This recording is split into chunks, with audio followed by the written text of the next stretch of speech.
आज मैं इंस्टाग्राम पे एक बंदे से बात कर रहा था और वो भाई जो है मुझसे कुछ इन्फॉर्मेशन ले रहे थे वीज़ा से रिलेटेड कि मैं इस कंपनी में जा रहा हूँ। तो मैंने उनसे पूछ लिया कि आपकी जो कॉस्ट है, जो बंदा आपको वीज़ा दे रहा है, जो कंपनी आपको वीज़ा दे रही है, जो एजेंसी आपको वीज़ा दे रही है, उसकी कॉस्ट कितनी है। तो उन्होंने मुझे बोला कि 5,50,000 और वो भी अबू धाबी के लिए नहीं, दुबई के लिए। तो मेरे माइंड में आया कि यार इस पे वीडियो बहुत ज़रूरी होनी चाहिए कि काफ़ी सारे लोग जितने भी सिक्योरिटी गार्ड में अप्लाई करते हैं तो उन्हें पता होना चाहिए कि यार जो एक्चुअल कॉस्ट है वीज़े की अबू धाबी के लिए, दुबई के लिए, जो रेट आप यूँ कह रहे हैं कि आजकल मार्केट में रेट क्या चल रहा है और उनको कैसे अप्लाई करना चाहिए, किस तरह उन्हें एजेंटों को या एजेंसी को अप्रोच करना चाहिए। तो ये वीडियो बड़ी लाजमी है उन लोगों के लिए जो सोच रहे हैं, जो अप्लाई करने की सोच रहे हैं या जो दुबई में as a security guard Abu Dhabi में आना चाहते हैं।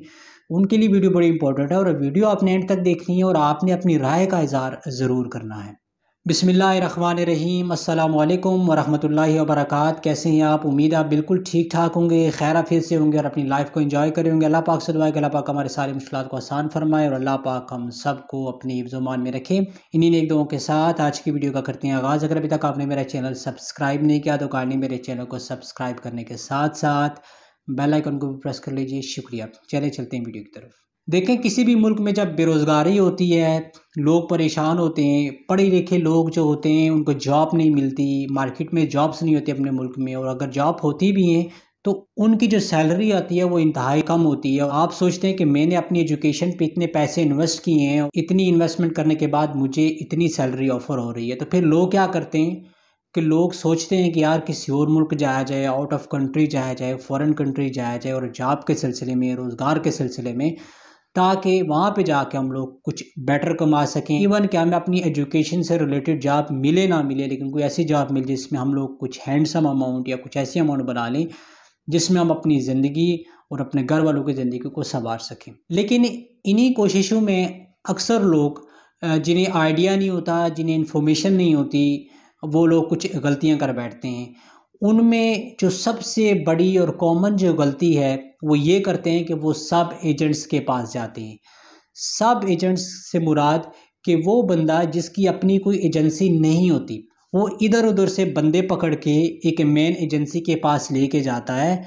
और फिर क्या होता है कि अगर एजेंसी आपको 1 लाख में वीज़ा दे रही है तो सब एजेंट के थ्रू वही वीज़ा आपको कॉस्ट करेगा 2 लाख या 1,50,000, 1,75,000 या 2 लाख। यानी कि वो जो अमाउंट इंक्रीज़ होगी 1 लाख से ऊपर। फॉर एग्जांपल अगर एजेंसी की प्राइस वीज़े की 1 लाख है तो वो सब एजेंट के थ्रू आपको वीज़ा मिलेगा 2 लाख या 1.5 लाख का, और जो लाख से ऊपर जो अमाउंट होगी वो सब एजेंट को जाएगी। तो मेरी आपसे गुजारिश है, मेरी आपसे रिक्वेस्ट है, आप इंडिया से हों, आप बांग्लादेश से हैं, आप नेपाल से हैं, आप पाकिस्तान से हैं, कहीं से भी हैं, किसी भी कंट्री से हैं, तो काइंडली ये जो सब एजेंट होते हैं इनके चक्रों से निकलें और आप लोग कोशिश क्या करें कि डायरेक्ट एजेंसी में आप इन्वॉल्व हों, अपने आप को इन्वॉल्व करें और वहाँ से आप डायरेक्ट वीज़ा लें। क्योंकि जो एजेंसीज़ होती हैं, जो अच्छी एजेंसीज़ होती हैं, वो गवर्नमेंट से रजिस्टर्ड भी होती हैं, उसके बाद उनका ऑफिस भी होता है, उसके बाद उनकी एक मार्केट में उनकी अपनी एक पहचान भी होती है। तो फिर वहाँ पे आपको फ्रॉड के चांसेस वहाँ पे बहुत कम हो जाते हैं, मिनिमाइज़ हो जाते हैं। ऐसा नहीं कि फ्रॉड नहीं हो, तो फ्रॉड हो भी जाता है, अच्छी एजेंसी में हो जाता है, लेकिन फ्रॉड के चांस इंतहाई कम होते हैं। अगर आपके साथ फ्रॉड हो भी जाए तो एटलीस्ट आपके पास एक वे होता है, एक रास्ता होता है जाने का, कि वो आपको ऑफिस का पता होता है, आपको बंधु का पता होता है, तो फिर आप उन लोगों को अप्रोच कर सकते हैं। और इवन कि आप पुलिस को इन्फॉर्म कर सकते हैं या पुलिस को कंप्लेन कर सकते हैं या गवर्नमेंट के जितने भी रेलिवेंट अथॉरिटीज़ हैं उनको आप अप्रोच कर सकते हैं, उनको अपनी कंप्लेन रजिस्टर करवा सकते हैं। और जो सब एजेंट होता है, देखें अक्सर लोग फेसबुक पे इश्तिहार देते हैं, फेक किस्म के होते हैं, इतनी सैलरी है, यहाँ पे इस कंट्री का वीज़ा है, आप हमें अपनी पासपोर्ट कापी और अपना जो शनाख्ती कार्ड है आप हमें इस नंबर पर व्हाट्सअप करें। और उसके बाद वो चंद मिनटों बाद वो आपसे पैसे मांगने लगते हैं, 15 से 20 हज़ार आपसे डिमांड करते हैं और उसके बाद आपका नंबर ब्लॉक कर देते हैं। ऐसे भी लोग करते हैं। और जो स्पेशली जो सब एजेंट होते हैं, मैं नहीं कहता कि सारे लोग गंदे होते हैं या सारे लोग ख़राब होते हैं, लेकिन बीच में ऐसे भी सब एजेंट होते हैं जो आपको सोशल मीडिया के थ्रू अप्रोच करते हैं। इवन कि वो जेन्युइन होते हैं, आपको एजेंसी के पास भी लेके जाते हैं, वो आपको एजेंसी के पास लेके जाएंगे, लेकिन उसका नुकसान ये होगा कि सब एजेंट कमीशन है वो उस वीज़ा में डाल के आपका वीज़ा 50 to 100% एक्सपेंसिव हो जाएगा। अगर आप एक चीज़ आपको डायरेक्ट एजेंसी से 1 लाख की मिल रही है तो एजेंट के थ्रू आपको 1,50,000, 1,75,000, इवन के 2 लाख तक जाके पड़ती है। और दूसरी बात, खुदा रहा किसी भी कंट्री में आप जाएं, किसी भी मुल्क में आप जाएं, तो सबसे पहले आप ये इन्फॉर्मेशन लें कि जिस मुल्क में मैं जा रहा हूँ, जिस कंट्री में मैं जा रहा हूँ, इवन के आप विजिट पे जा रहे हैं, इवन के आप स्टडी वीज़े पे जा रहे हैं, इवन के आप सिक्योरिटी गार्ड की जॉब में या किसी भी जॉब में आ रहे हैं, तो सबसे पहले इस बात का तयन करें, इस बात का यकीन कर लें, इस बात को समझ लें और इन्फॉर्मेशन ले लें कि जिस जॉब के लिए जिस कंट्री में मैं जा रहा हूँ, एक्चुअल जो वीज़ा की कॉस्ट, जो मार्केट रेट है, इवन के एजेंसी के थ्रू या ट्रैवल एजेंसी के थ्रू या है कितना। अब जब मुझे भाई ने बताया कि मुझे 5,50,000 जो मुझे ऑफ़र की गई है कि आपको 5,50,000 के अगेंस्ट हम आपको वीज़ा देंगे, तो मैं बड़ा हैरान हुआ। मैंने भाई को बोला कि देखें, जो कॉस्ट जो बंदा आपको बता रहा है, जो एजेंसी है, इवन कि आपका दोस्त है या कोई भी है, इवन कि कंपनी भी है, तो आपको दुबई का वीज़ा दे रहे हैं और कॉस्ट जो अबू धाबी की ले रहे हैं। अब आपको पता है कि दुबई में सैलरीज कम है, अबू धाबी में ज़्यादा है। अब मैं आपको एक्चुअल जो कॉस्ट बताने जा रहा हूँ। देखें, वीज़ा की जो कॉस्ट है आजकल कुछ जो मार्केट रेट चल रहा है, मैं एजेंसीज़ की बात कर रहा हूँ, दुबई का जो रेट चल रहा है वो 3 लाख से 3,50,000 चल रहा है। उसके बाद जो अबू धाबी का रेट चल रहा है, अबू धाबी का रेट 5 लाख से लेके 6 लाख तक ये रेट है। उसके बाद देखें, कुछ ऐसी भी कंपनीज हैं जैसे ट्रांसगार्ड है, जैसे अरकान है, ये लोग बहुत कम पैसे चार्ज करवाते हैं एजेंसी से। अब देखें, पाकिस्तान से काफ़ी लोग अरकान में आते हैं, इवन के ट्रांसगार्ड में भी काफ़ी लोग पाकिस्तान से आते हैं। तो अगर उनसे आप पूछेंगे कि आपने कितने पैसे दिए, तो वो बोलेंगे 1,50,000, 1,60,000 दे के आते हैं।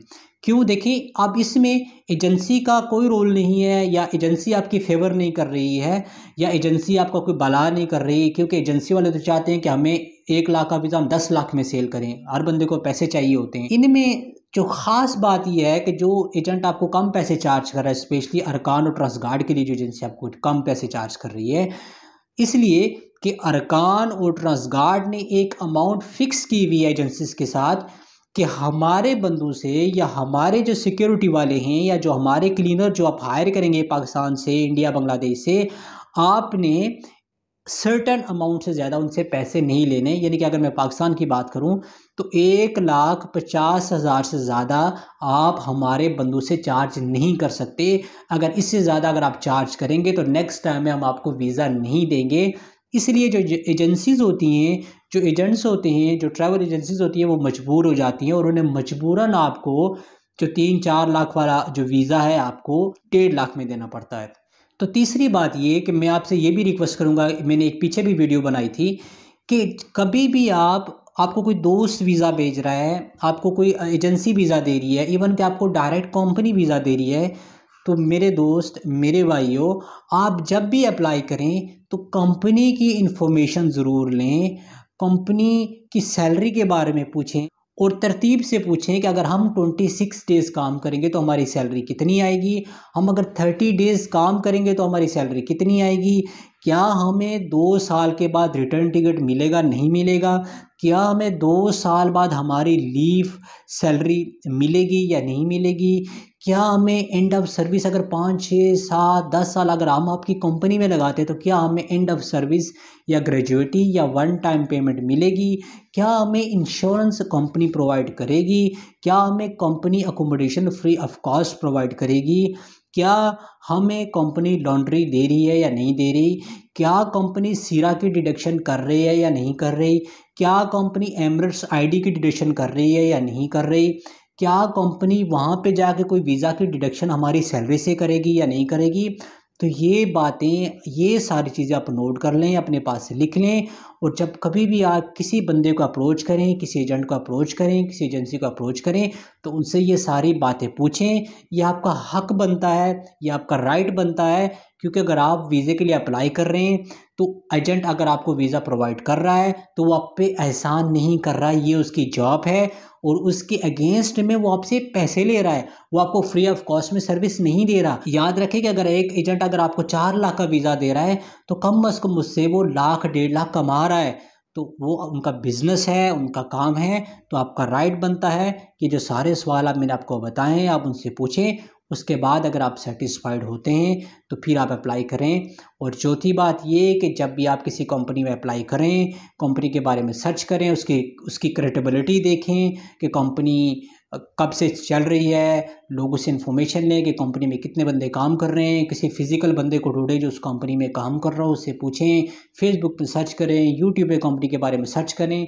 उसके बाद आप अगर सेटिस्फाइड होते हैं तो फिर आप अप्लाई करें। और पांचवी बात ये कि देखें, कभी कभी ये होता है कि एजेंट आपको गलत सैलरी बता देते हैं। फॉर एग्जांपल आपको क्लियर नहीं करते सैलरी में, आपको 2200-2500 बता देते हैं और आके आपको जब 1800 सैलरी मिलती है तो आप बड़े परेशान हो जाते हैं।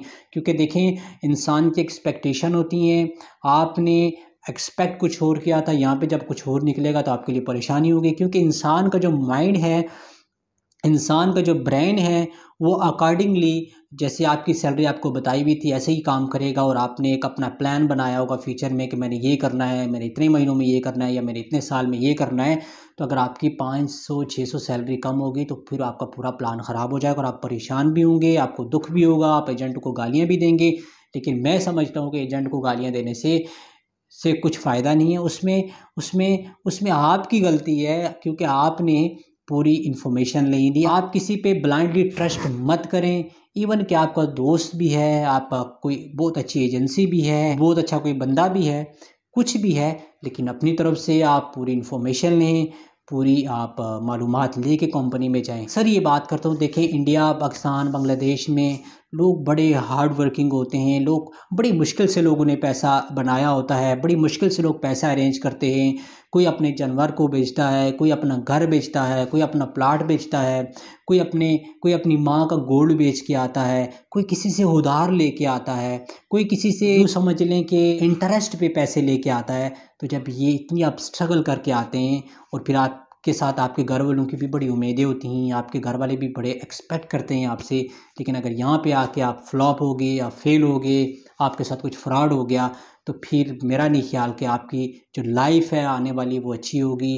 क्योंकि एक दफ़ा इंसान का किसी चीज़ से दिल टूट जाता है, ट्रस्ट टूट जाता है, तो फिर मेरा नहीं ख्याल कि कभी भी आप दुबई या अबू धाबी में आएंगे।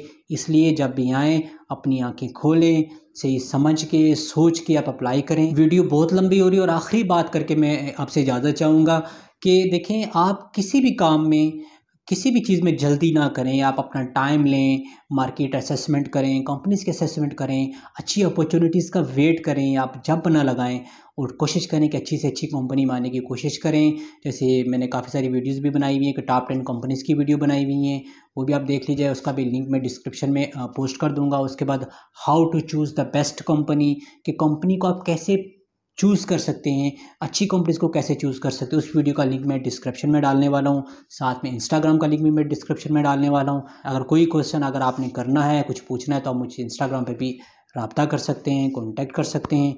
ये थी आज की वीडियो, उम्मीद है आपको पसंद आई होगी। अगर आपको वीडियो अच्छी लगे तो आपने करना है लाइक, शेयर, सब्सक्राइब। मिलते हैं इंशाल्लाह किसी नेक्स्ट इन्फॉर्मेटिव वीडियो में। तब तक अपना बहुत सारा ख्याल रखिएगा, मुझे अपनी दुआओं में याद रखिएगा। अल्लाह हाफिज़।